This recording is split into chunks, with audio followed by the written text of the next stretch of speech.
Hey everybody, it's Dr. Will Cole. We're here live here in my Functional Medicine Health Center in Pittsburgh, Pennsylvania, and we see patients around the world here via webcam and phone consultations and patients locally here in Pittsburgh. About half of our patients are out there in the internet world via webcam consultation. Tonight, we've been doing Tuesdays at 2 EST on Facebook Live to talk about different functional medicine health tips.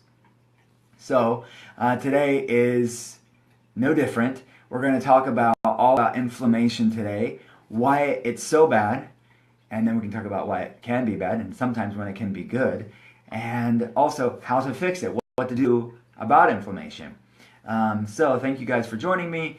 You can click the link below in the comment section below to learn more about functional medicine. But let's get started. For those of you joining us for the first time on Facebook Live, let's start about what functional medicine is. And first, I'll tell you a little bit about myself if you're joining us for the first time. My doctorate is from Southern California University of Health Sciences in Los Angeles, and my postdoctorate education and training is in functional medicine and clinical nutrition. We see, again, patients around the world via webcam and phone. I'm out of MindBodyGreen.com, is one of the biggest and best health websites in the world. They have over 3 million Facebook followers at this point. I'm one of their course instructors and wellness experts where I get to teach people all around the world, just like you, about functional medicine. So let's jump into it. For those of you joining us for the first time, I want to back up a little bit and say, what's the main difference between functional medicine and mainstream medicine? And I know that you pros who are with us every week already know this, so bear with me. But for those for the newbies out there, let's kind of compare and contrast what functional medicine is with mainstream medicine. Number one is that we interpret labs using a thinner reference range. What do I mean by that? The labs that you may have from your doctor, your PCP, your endocrinologist, those labs have reference ranges typically, right? And they say from that number to that number, that's where your lab ranges should be. And how do we get that reference range? Well, we get it from a statistical bell curve average of the population of that specific lab. Who are people that typically go to labs? They're people that aren't feeling well, they're on medications, they're predominantly sick. So there's a lot of us that go to the doctors to say, hey, why do I feel the way that I do? What's going on? And the labs come back normal, even though you know what you're going through, the fatigue, the brain fog, the weight gain, the sleep issues, the digestive issues, the anxiety, the depression, the inflammation. That's not normal for you, but you're told everything's fine. Maybe you're just depressed. Take this antidepressant, see you in 6 months. You're just getting older, that's why. Or you just need to lose weight, that's why. All these sort of well-intentioned excuses that don't really need to be measured on a lab or can't be measured on a lab. So it's just like, take this pill, see you in 6 months. What they're saying unintentionally, in effect, is that if you're going through symptoms despite normal labs, is that you're a lot like the other sick people that make up the population of that lab. Because if you're going through symptoms despite normal labs, either they're not running the right labs or they're not interpreting the labs that are done currently correctly. So in functional medicine, we use a much thinner range within the larger reference range looking at really healthy people. These are populations that are living long, healthy lives. They're thriving. That's a much thinner range within the larger reference range. So functional medicine, blood chemistry analysis can really give insight into why you feel the way that you do. And that nobody is ultimately sick from a medication deficiency, so we have to dig a little bit deeper. Which brings me to the second thing that we do different in functional medicine, and that is we run more comprehensive labs. We look at things like microbiome dysfunctions, gut dysfunctions, hormonal imbalances, toxicity issues, nutrient deficiencies, inflammatory problems, food intolerances. These are the factors, the epigenetic environmental factors, the pieces of the puzzle that explains a lot of chronic health problems that we see today. And the third thing we do differently in functional medicine is that we realize we're all created differently. There's not a cookie cutter approach to getting someone healthy. What works for one person, even if you have the same ICD-10 diagnosis code, let's say two people have thyroid problems or adrenal fatigue, what works for one person can flare the next person up. So we try not to have a bias as to, this is the way that somebody should do if they have a thyroid problem or a gut problem or a brain problem, because we have to pair comprehensive labs, comprehensive health history, and what actually works in your life and what doesn't work for your body. So really customizing healthcare based on the individual instead of this cookie cutter one size diagnose a disease, match it with a corresponding medication, and then see you in 6 months. That's not cutting it, and the statistics speak for themselves. The World Health Organization says the United States is last or dead last, depending on the factor that you're looking at, as in all industrialized nations when it comes to the amount of chronic disease and the amount of years of lives lost. And the United States spends more money on healthcare than the next 10 top spending countries combined. This is insanity. The definition of doing the same thing over and over again is insanity. And that's why we are here talking about functional medicine and an alternative. The Cleveland Clinic has a functional medicine health center. I think that what we've done as an industry in functional medicine over the past, and me being a part of it, about the past 8 years or so, we've done tremendous things. And hopefully, you've seen my articles out there and kind of get the word out there that people have options in healthcare. They can't depend on the insurance industry, they can't depend on the government or even their doctor for what's truly theirs, their gift of health. So, I'm going on a rant here, but let's talk about inflammation. That's why you guys are all tuning in right now, and I see you guys all there. Facebook's telling me how many people are joining. Let's talk about inflammation. We're hearing a lot about inflammation. It is obviously something that we've talked about for years on drwillcole.com and on mybuddygreen.com, but it's now becoming more and more, people are becoming more conscious of it. So what is inflammation? Inflammation is, people typically think, when you bang your elbow or bang your knee, it swells up, that's inflammation. Inflammation is actually a part of your immune system. You can't talk about inflammation without your immune system. And inflammation isn't inherently bad. It's just like almost everything else in the body, subject to the Goldilocks principle. Not too high, not too low, just right. Same things with the things in your microbiome, the same things with your hormones, same goes with inflammation. You don't want too much of it, but you don't want too little of it either. You just want the right amount at the right time. So when people have a virus or bacteria, when they have a fever, your immune system increases pro-inflammatory cells, and that's a good thing. You're alive because of it, and we'd all be goners without healthy inflammation levels. When we're talking about, in context to what we're talking about today, is hyperinflammation or chronic low-grade systemic inflammation is a long-winded, verbose way of describing it. Hyperinflammation, it's excess inflammation, it's out-of-balance inflammation. It's like a forest fire that goes on in perpetuity. It's never burning out, and it's just raging. This is sort of oil fueling this forest fire. That is inflammation out of balance. That is hyperinflammation.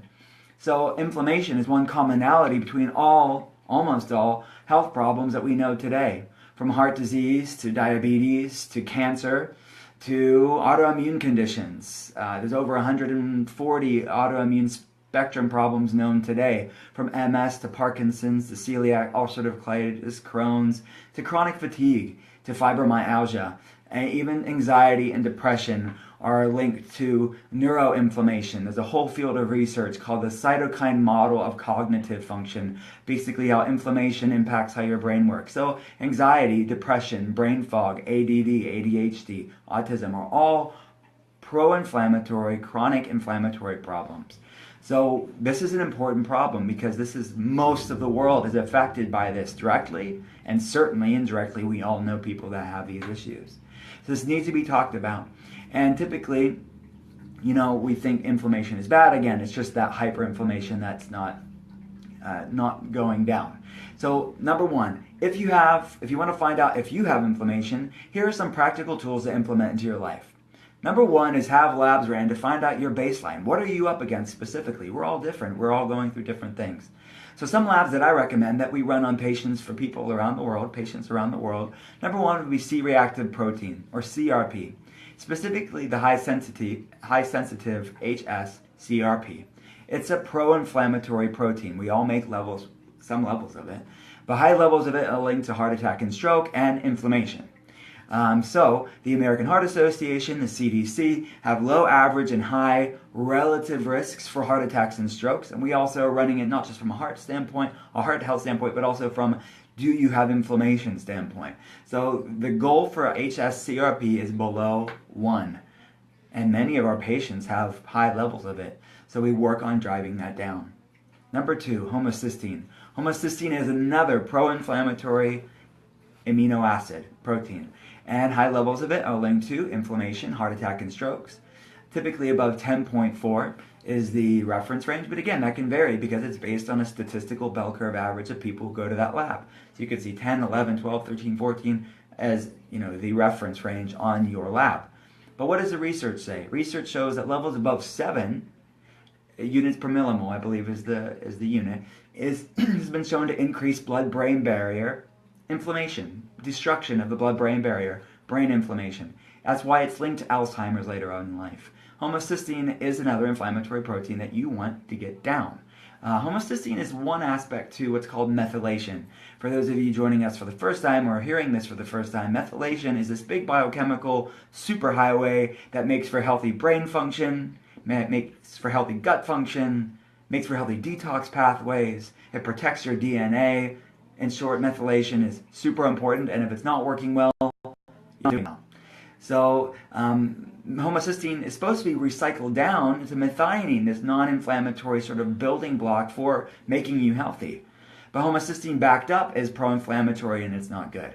So we want to, and another test that you want to run to see about your methylation, your inflammation levels, is running methylation tests. So one of the tests that we run here is a methylation test to look at your specific gene mapping. Some people are genetically more prone to inflammation, genetically. Research estimates that about 40% of the population has what's called an MTHFR gene mutation. I have it too. You can have one mutation or two mutations, and the more mutations you have at any given gene, and there's obviously a lot more genes that are responsible for methylation more than MTHFR. But MTHFR is the famous methylation gene. I call it the Beyonce of methylation genes. You like that joke? All right. So the methylation is super important. MTHFR mutation. What is MTHFR? It's the acronym. It's not an acronym for a swear word, guys. Get your mind out of the gutter. MTHFR is the acronym for the enzyme that converts folic acid into folate. You need folate. It's a carbon-hydrogen methyl donor that gets methylation and inflammation down and making for healthy brain and gut and detox pathways. Super important. So people that have MTHFR gene mutations have inhibited methylation potential. And there's other genes too, like the COMT genes and the VDR genes, etc., that we look at in our clinic. And again, we run these labs for people around the world.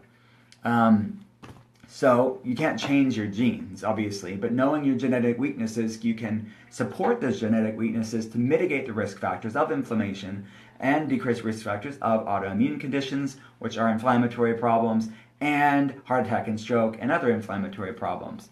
So MTHFR is also linked to brain fog too, and anxiety and depression. The next test that we want to look at when it comes to inflammation is a wide different arrays from Cyrex labs. This is another blood test that we would have drop shipped to patients wherever you're at to look at these immunological aspects. Remember, inflammation is due to the immune system. So we're looking here at one major factor here is leaky gut syndrome, which is this hyperpermeability of the gut lining, allowing systemic inflammation throughout the body. No good.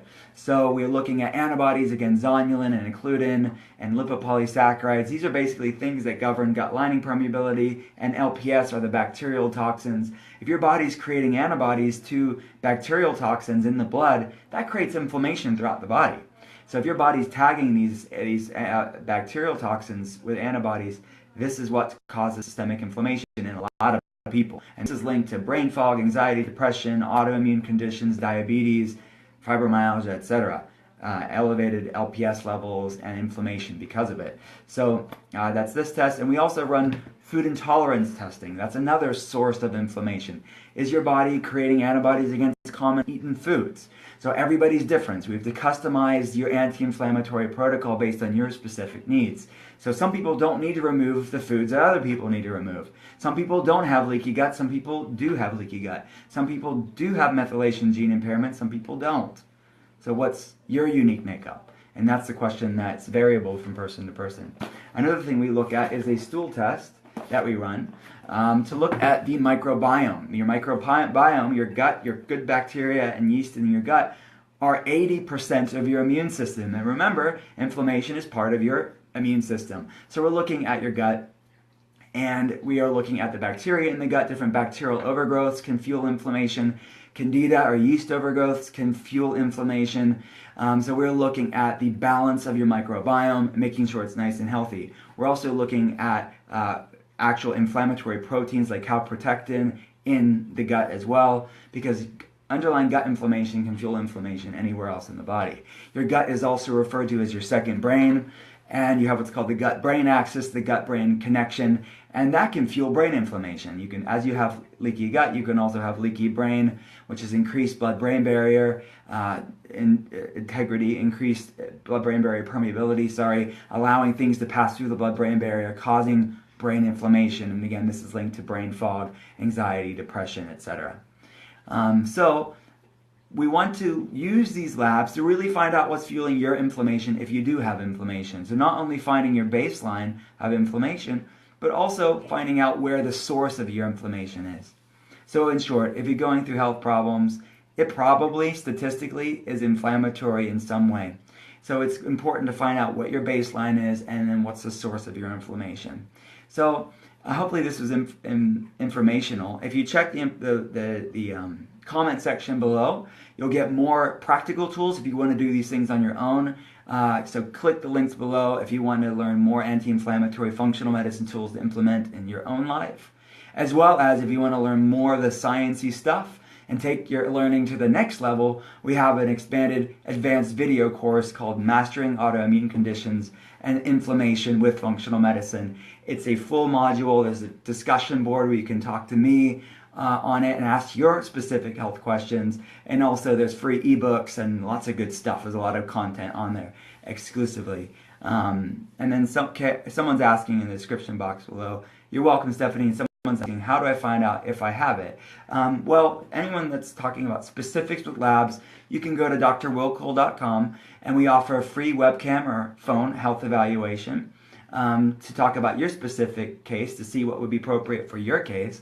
And if you're in the United States or Canada, you can call 724-772-9833. Or if you're in any other place, Europe, Asia, Central and South America, Australia, New Zealand, where our other patients are at, you go to drwillcole.com and fill out the consultation form for your free health evaluation via webcam. All right, guys. Yes, we do have patients in New Zealand. Thanks for asking, Tiffany. And thank you, the other Tiffany, for saying thank you. And yeah, no, brain fog can be scary for sure.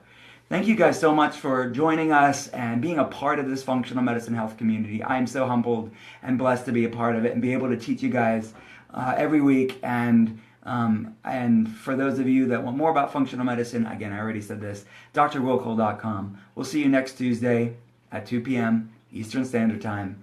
We'll see you then.